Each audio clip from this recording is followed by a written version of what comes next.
안녕하세요. 한국의 아름다움을 세계에 전하는 감동열차에 오신 걸 진심으로 환영합니다. 오늘도 한국의 매력에 흠뻑 빠질 수 있는 따뜻한 이야기를 여러분과 함께 나눠보려 합니다. 무더운 날씨 속에서도 마음만은 시원한 하루 보내세요. 피투성이가 된 희망이가 마지막 힘을 다해 으르렁거렸습니다. 거대한 그리즐리 베어가 세 번째 공격을 가하려는 순간에도 작은 진돗개는 한 발짝도 물러서지 않았어요. 7살 이든이를 지키기 위해서였죠. 이것은 2024년 여름 캐나다 로키 산맥 자락에서 실제로 일어난 이야기입니다. 저는 시에나 박이에요. 캘거리에서 2시간 거리에 있는 작은 펜션을 운영하고 있어요. 15년째 이곳에서 전 세계에서 온 손님들을 맞이하고 있는데 그동안 수많은 일들이 있었지만 이런 일은 처음이었어요. 모든 것은 희망이라는 이름의 진돗개 한 마리로부터 시작되었습니다. 한국에서 온 이 하얀 털의 작은 개가 어떻게 한 아이의 생명을 구하고 전 세계 사람들의 마음을 움직이게 되었는지 그 놀라운 이야기를 들려드리고 싶어요. 사실 처음 희망이를 만났을 때는 이런 일이 일어날 거라고는 전혀 예상하지 못했어요. 그저 로키를 잃은 슬픔을 달래줄 작은 위로 정도로만 생각했거든요. 하지만 희망이는 제 예상을 훨씬 뛰어넘는 특별한 존재였어요. 이 이야기에는 웃음도 있고 눈물도 있어요. 따뜻한 감동도 있지만 가슴 아픈 이별도 있어요. 무엇보다 한 작은 생명이 보여준 무한한 사랑과 용기가 담겨 있어요. 지금부터 들려드릴 이야기는 모두 실화입니다. 한치의 과장도 없는 진돗개 희망이가 실제로 보여준 기적 같은 이야기예요. 어쩌면 믿기 어려우실 수도 있어요. 하지만 이 모든 일들을 목격한 저와 윌슨 가족, 그리고 수많은 증인들이 있어요. 준비되셨나요? 그럼 이제 희망이와 함께 떠나는 놀라운 여행을 시작해보아요. 잠깐, 여러분, 그거 아시죠? 여러분의 구독, 좋아요, 알림 설정은 저에게 가장 큰 선물입니다. 클릭 한 번으로 제게 큰 힘을 주시길 바라요. 저는 아직도 그날 일을 생각하면 가슴이 먹먹해집니다. 제가 키우던 진돗개 희망이가 어떻게 세상을 떠났는지, 그리고 그 후에 어떤 기적 같은 일들이 일어났는지 여러분께 들려드리고 싶어요. 안녕하세요. 저는 시에나 맥도날드입니다. 34살이고요. 캐나다 엘버타주 로키 산맥 자락에서 작은 펜션을 운영하고 있어요. 사실 제가 이곳에 정착하게 된 건 우연이었습니다. 원래는 토론토에서 호텔 경영학을 전공했는데 졸업 후 취업 준비를 하던 중 우연히 이 지역을 여행하게 되었거든요. 그때 이 아름다운 자연에 완전히 매료되어 버렸죠. 부모님께서는 처음에 많이 반대하셨어요. 토론토에서 안정적인 직장을 구할 수 있는데 왜 굳이 산골에서 펜션을 하려고 하느냐며 걱정을 많이 하셨거든요. 특히 아버지께서는 호텔 경영학을 전공한 딸이 대도시 호텔에서 일하길 바라셨어요. 하지만 제 마음은 이미 정해져 있었습니다. 로키 산맥의 웅장한 자연 속에서 여행객들에게 편안한 휴식을 제공하고 싶었어요. 그래서 대학 졸업 후 바로 이곳으로 내려와서 작은 통나무집을 개조해서 펜션을 시작했습니다. 처음엔 정말 힘들었어요. 손님도 많지 않았고 펜션 운영에 대한 경험도 부족했거든요. 하지만 저에게는 든든한 동반자가 있었습니다. 바로 골든 리트리버 로키였어요. 로키는 제가 대학교 2학년 때부터 키우기 시작한 개였는데 정말 영리하고 사람을 좋아하는 성격이었어요. 펜션을 시작할 때도 로키가 함께였고 투숙객들에게 인기가 정말 많았거든요. 특히 아이들이 로키를 엄청 좋아했어요. 로키는 마치 펜션의 마스코트 같은 존재였습니다. 기억에 남는 에피소드가 하나 있는데요.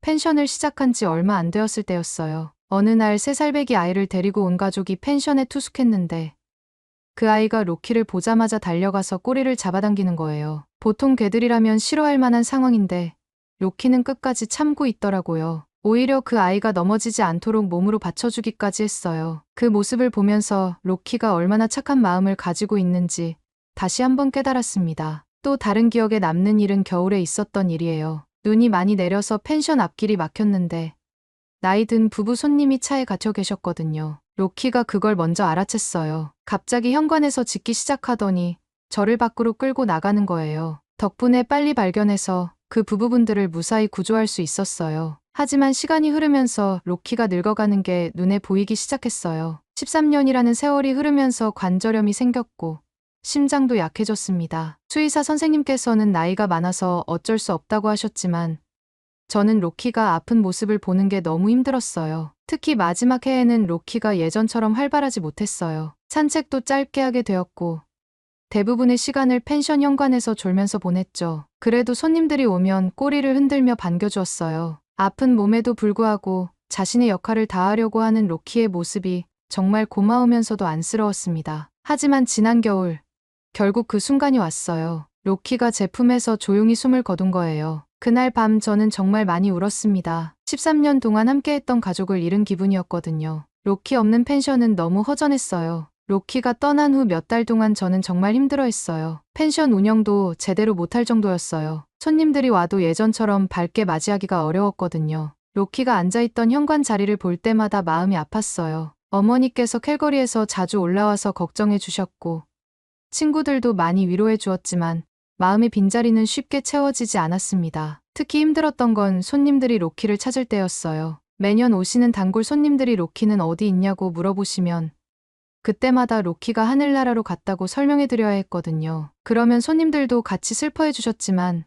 저는 더 외로워졌어요. 그러던 어느 날 정말 우연히 유튜브에서 한국의 진돗개에 관한 다큐멘터리를 보게 되었어요. 처음에는 그냥 심심해서 본 거였는데 영상을 보면서 정말 놀랐습니다. 진돗개들의 충성심과 영리함이 정말 대단하더라고요. 특히 주인을 위해 목숨까지 바치는 이야기들을 보면서 깊은 감동을 받았어요. 로키를 생각나게 하는 부분이 많았거든요. 그때부터 진돗개에 대해 더 알아보기 시작했습니다. 인터넷으로 찾아보니 진돗개가 한국의 천연기념물이라는 것도 알게 되었고 해외 반출이 까다롭다는 것도 알게 되었어요. 하지만 포기하고 싶지 않았습니다. 로키를 떠나보낸 후 처음으로 마음이 움직이는 걸 느꼈거든요. 몇 달간 한국의 진돗개 보존회와 연락을 주고받으면서 복잡한 서류 작업을 진행했어요. 정말 까다로운 과정이었어요. 건강검진서, 수입허가서, 검역 서류까지 준비해야 할 게 산더미였거든요. 하지만 진돗개를 만나고 싶은 마음이 간절했기 때문에 포기하지 않았습니다. 드디어 모든 절차가 완료되고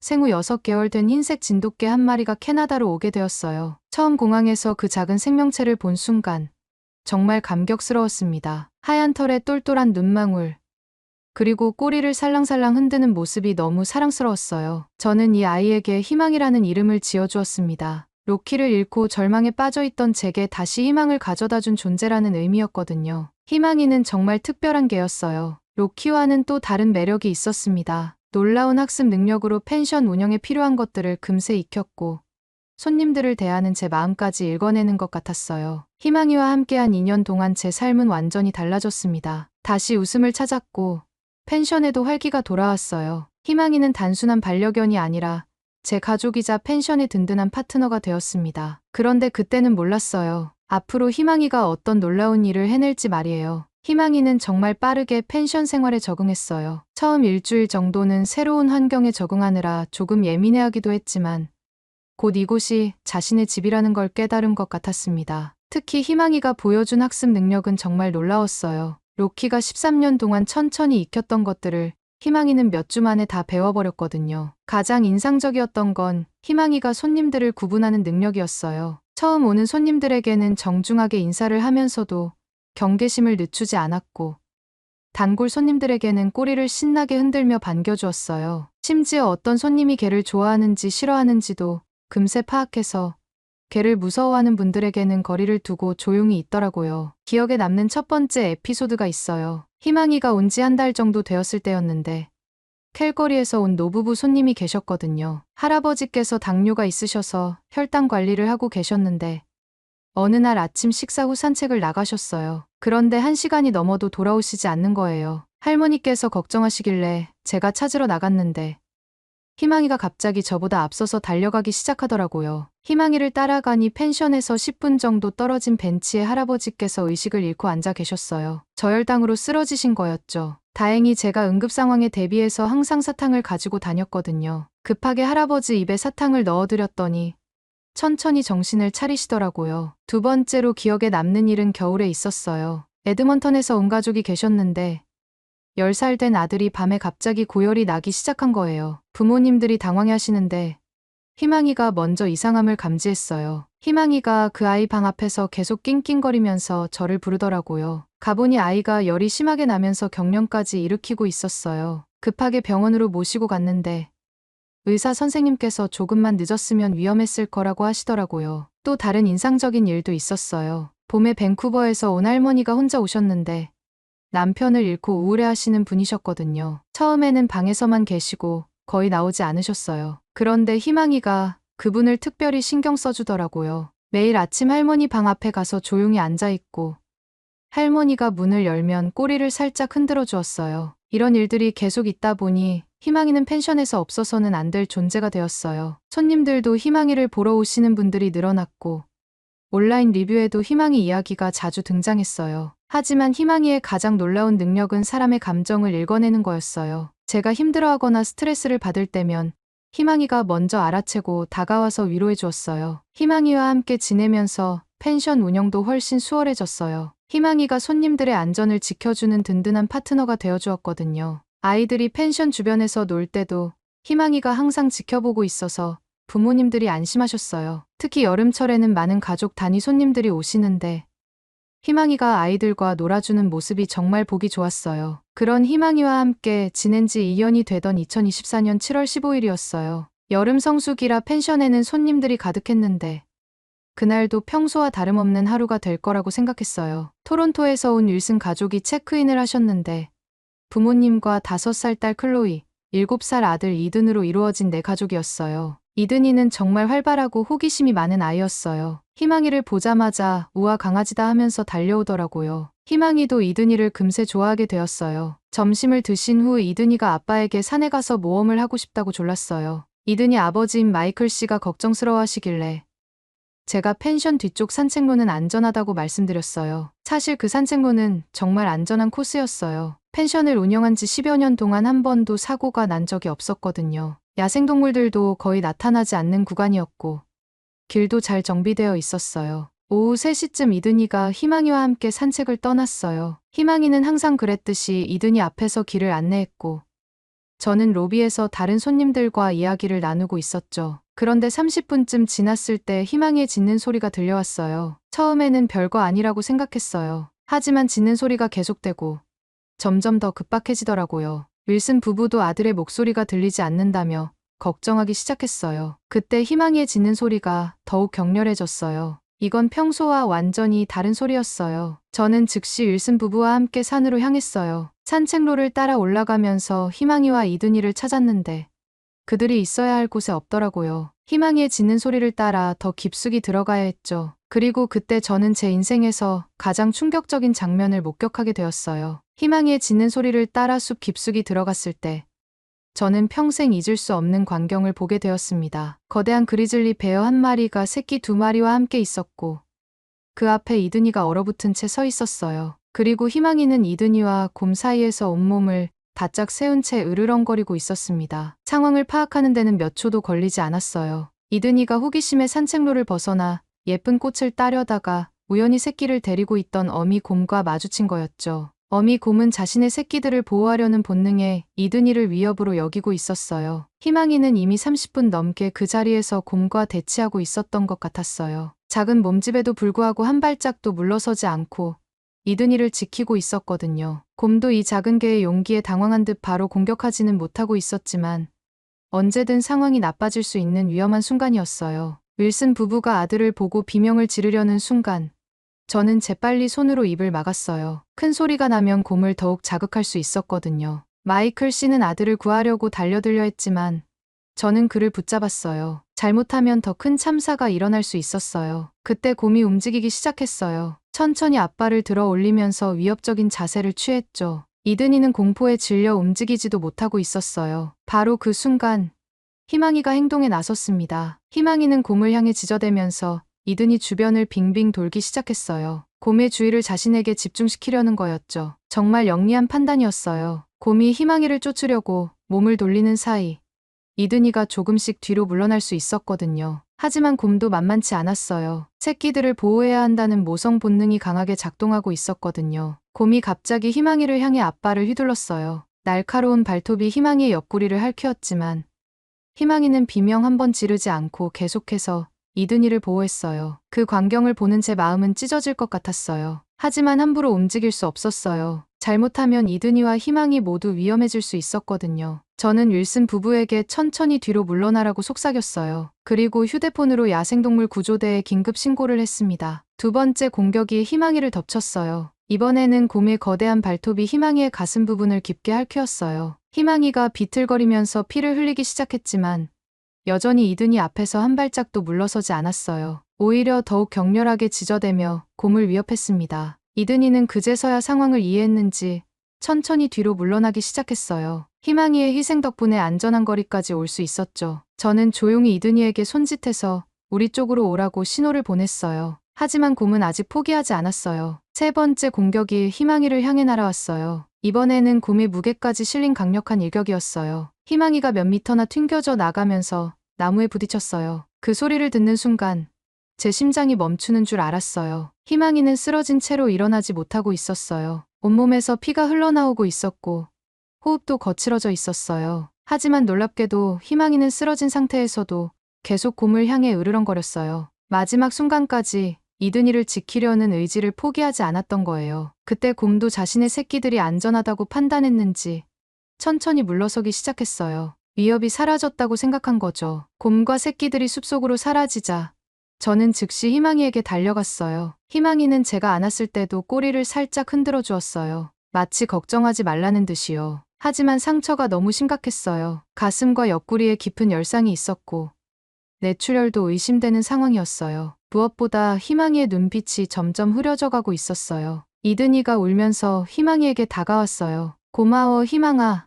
미안해라고 계속 중얼거렸어요. 윌슨 부부도 눈물을 흘리며 희망이를 쓰다듬어 주었어요. 모두가 희망이 덕분에 이든이가 살았다는 걸 알고 있었거든요. 저는 급하게 희망이를 안고 펜션으로 향했어요. 윌슨 부부와 이든이도 함께 따라왔어요. 모든 사람의 마음이 같았어요. 희망이를 살려야 한다는 간절한 마음이었죠. 차에 태우는 동안에도 희망이는 제 품에서 조용히 숨을 쉬고 있었어요. 캘거리로 향하는 길에서 저는 계속 희망이에게 말을 걸었어요. 괜찮아.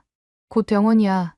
버텨줘라고 반복했어요. 희망이는 제 목소리에 반응하며 간신히 눈을 뜨려고 노력했어요. 그 모습이 너무 안쓰러웠어요. 윌슨 부부는 뒷좌석에서 계속 미안하다고, 고맙다고 말씀하셨어요. 이든이는 희망이의 발을 조심스럽게 만지면서 울고 있었어요. 7살밖에 안 된 아이지만 희망이가 자신을 구해준다는 걸 본능적으로 알고 있었던 것 같아요. 병원에 도착했을 때 응급실 직원들이 모두 나와서 희망이를 맞이해 주었어요. 제가 미리 전화를 해서 상황을 설명했거든요. 수의사 선생님께서 희망이를 보자마자 표정이 심각해졌어요. 상태가 정말 좋지 않다는 걸 한눈에 알 수 있었어요. 즉시 응급수술이 결정되었어요. 희망이가 수술실로 들어가는 모습을 보면서 저는 정말 많은 생각이 들었어요. 로키를 잃었을 때의 아픔, 희망이와 함께한 행복했던 시간들, 그리고 오늘 희망이가 보여준 놀라운 용기까지 모든 것이 머릿속을 스쳐 지나갔어요. 수술실 앞에서 기다리는 시간이 정말 길게 느껴졌어요. 윌슨 가족도 함께 기다려주었어요.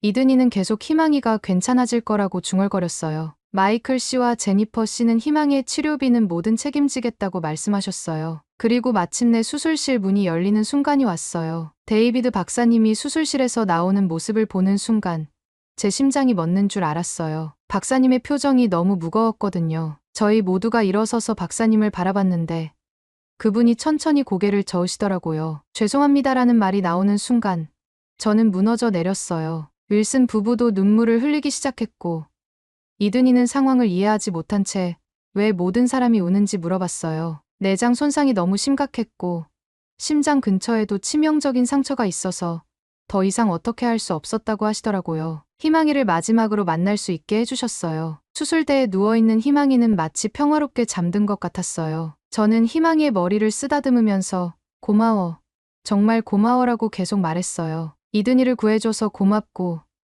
저에게 다시 희망을 가져다줘서 고맙다고요. 이든이도 희망이에게 다가가서 작은 손으로 희망이의 발을 만졌어요. 희망아, 나를 구해줘서 고마워. 미안해.